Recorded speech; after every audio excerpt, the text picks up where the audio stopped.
তাফসীর মাহফিল CHP।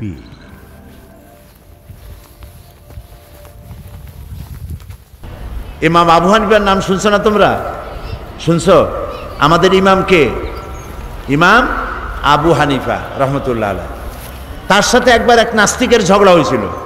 নাস্তিক কয় আল্লাহ নাই, আর তিনি বলছেন আল্লাহ আছে। তো এই নিয়ে একটা বহস হবে, একটা সময় এবং জায়গা নির্ধারণ করা হলো। নাস্তিক আসছে, শুনতেছে গল্প না? শুনতেছে না?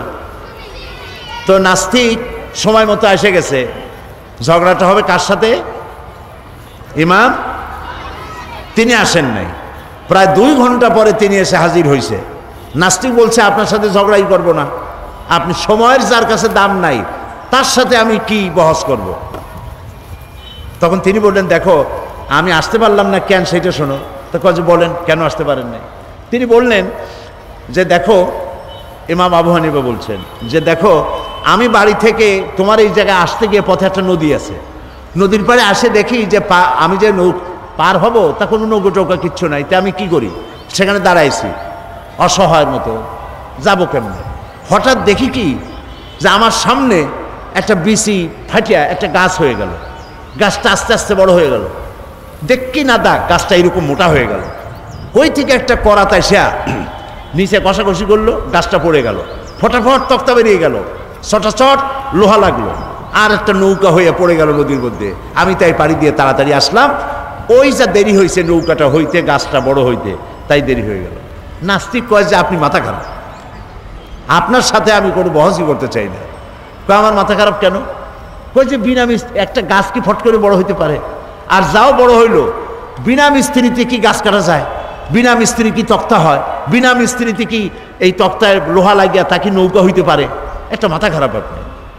ইমাম আবু হানিফা রহমতুল্লাহ আলাইহ বললেন আমি মাথা খারাপ না বেটা তোর মাথা খারাপ?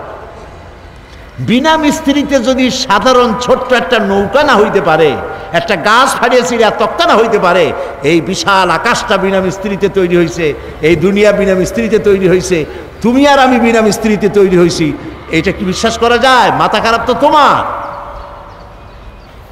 নাস্তিক বলল আমার অনেক বই কিতাব আনছিলাম, আমার তর্ক আর করবই না, আমি মুসলমান হয়ে গেলাম, লা ইলাহা ইল্লাল্লাহু মুহাম্মাদুর রাসূলুল্লাহ। ربنا ظلمنا أنفسنا وإن لم تغفر لنا وترحمنا لنكونن من الخاسرين। আয় আল্লাহ তাআলা, ছোট ছোট কচি মাসুম বেগুনা বাচ্চাদের নিয়ে, ছোট ছোট ছেলে মেয়েদেরকে নিয়ে তোমার দরবারে হাত তুলেছি, যারা জীবনে কখনো গুনাহ করে নাই, যারা মাসুম বেগুনা ফুলের মতো পবিত্র। আল্লাহ তাআলা তুমি দয়া করে আমাদের জীবনের গুনাহ খাতা মাফ করে দাও। আমাদের মা বাপ মুরব্বী যারা কবরে শুয়ে আছে তাদেরকে ক্ষমা করে দাও। আল্লাহ তাআলা ছোট ছোট বাচ্চারা যারা আজকে এখানে এসেছে, আল্লাহ তাআলা এই বাচ্চাগুলিকে তুমি বড় বড় শিক্ষিত বানায় দাও, বড় বড় আলেম বানাও, আলেমে রব্বানি হাক্কানি বানাও। এদের জীবনকে তুমি ফুলের মতো পবিত্র সারা জীবন রাখার তৌফিক দিয়ে দাও। এদের মধ্য থেকে এই দেশকে পরিচালনা করার জন্য যোগ্যতা সম্পন্ন প্রেসিডেন্ট, প্রধানমন্ত্রী, মন্ত্রী, এমপি, যোগ্যতা সম্পন্ন নেতা এখান থেকে তুমি তৈরি করে দাও। এরা যেন নকল ছাড়া প্রত্যেক পরীক্ষায় পাশ করতে পারে এরকমের ব্রেন তাদেরকে দান করো। আল্লাহ তাআলা দুষ্টমি থেকে তারা বিরত থাকতে পারে তৌফিক দাও। আল্লাহ তাআলা সব শিশু কিশোরদেরকে আল্লাহ তাআলা এমন বানাও মা বাবার জন্য জান্নাতে যায়, শিশুরাও যেন জান্নাতে যায়, এক জায়গায় থাকতে পারে এই তৌফিক তুমি দিয়ে দাও। রব্বানা তাকাব্বাল মিন্না ইন্নাকা আনতাস সামিউল আলিম ওয়া তুব আলাইনা ইন্নাকা আনতাত তাওয়াবুর রহিম। সুবহানা রাব্বিকা রাব্বিল ইজ্জাতি আম্মা ইয়াসিফুন ওয়া সালামুন আলাল মুরসালিন আলহামদুলিল্লাহি রাব্বিল আলামিন। ওয়াজআল আখিরা কালামিনা ইনদাল মাউত লা ইলাহা ইল্লাল্লাহু মুহাম্মাদুর রাসূলুল্লাহ। কার দিকে? যিনি আকাশ এবং জমিনের স্রষ্টা, সব কিছুর মালিক যিনি, তার দিকে আমি মুতাওয়াজ্জা হলাম। নামাজের অর্থই হচ্ছে মুতাওয়াজ্জা হওয়া, মুখ ঘুরিয়ে দেওয়া, চেহারা ঘুরিয়ে দেওয়া। আর নামাজের আরেক অর্থ হচ্ছে নিকটবর্তী থেকে আরো নিকটবর্তী হওয়া। আল্লাহ রাব্বুল আলামিন বলেন নিকটবর্তী হতে হলে ওয়াসজুদ ওয়াকতারিব, সেজদা দাও আর সেজদার মাধ্যমে আমার নিকটবর্তী হয়ে যাও। সেজদা দিলেই আল্লাহর নিকটবর্তী হওয়া যায়। সুবহানাল্লাহ। সাহাবী, আল্লাহ নবীর সাহাবী প্রশ্ন করেছেন, নবীজি বান্দা কখন আল্লাহর নিকটবর্তী হয়ে যায়? নবীজি বলেছেন, বান্দা যখন সেজদা দেয় তখন আল্লাহর বান্দার মাঝে কোনো হিজাব থাকে না, আল্লাহ পাকের নিকটবর্তী হয়ে যায় বান্দা যখন সেজদায় পড়ে যায়। সুতরাং নামাজ হচ্ছে নিকটবর্তী হওয়া, সালাত এটা হচ্ছে নিকটবর্তী হওয়া।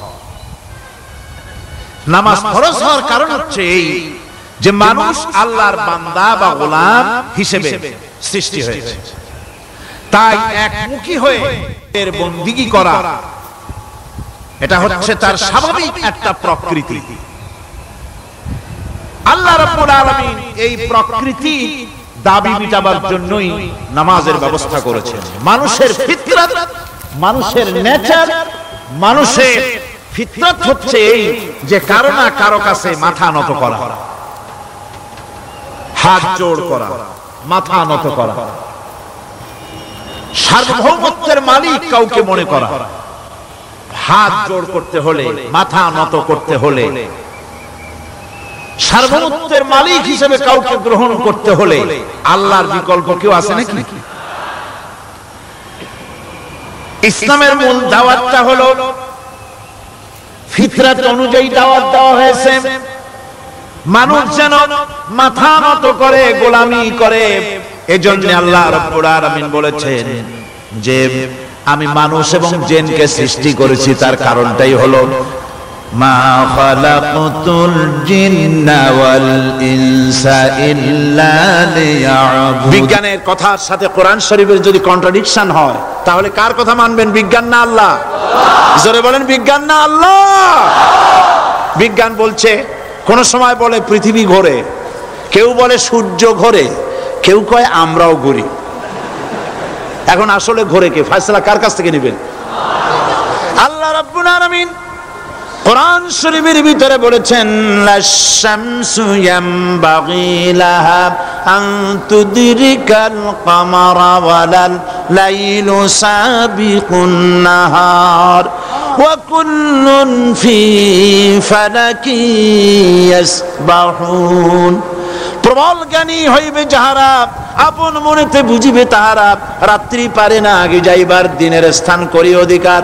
চন্দ্র বাদে না সূর্যের গায়েতে, সূর্য পারে না চন্দ্রকে ধরিতে, যার যে স্থান বহাল রাখিয়া ভ্রমণ করিছে খোদাকে ডরিয়া। একটি নির্ধারিত সময় সীমা পর্যন্ত আপন আপন কক্ষপথে সব দৌড়াদৌড়ি করবে, কারো সাথে অ্যাক্সিডেন্ট হবে না কারো। ওয়াকুল্লুন ফি ফালাকি ইয়াসবাহুন, যা আছে মহাশূন্যে সব ঘুরতেছে। কে বলে? বলেন সবাই, কে বলছে? কোন সূরা? সূরা ইয়াসিন। আবার শুনুন, আল্লাহ পাক ফয়সালা দিচ্ছেন ঘোরে কেডা? শুধু সূর্য ঘোরে না, শুধু চন্দ্র ঘোরে না, আল্লাহ মহাশূন্যে যা রেখেছেন সব ঘুরতেছে, সবই সন্তরণশীল, সব গতিশীল।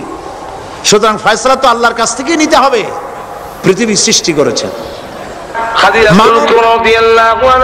তিনিও যখন ইন্তেকালের আগে কাঁদলেন, নবীজি জিজ্ঞাসা করেন, খাদিজা কেন কাঁদলো? নবীজি, দুইটা কারণে কান্দি। একটা কারণ হইল আপনার জন্য, আর একটা আমার জন্য। নবীজির জন্য কেন কাঁদলেন? কান্নার কারণ হইল, নবীজি আপনি যখন দাওয়াত দিতেন, আমি খাদিজা আপনার পাশে দাঁড়ায় থাকতাম।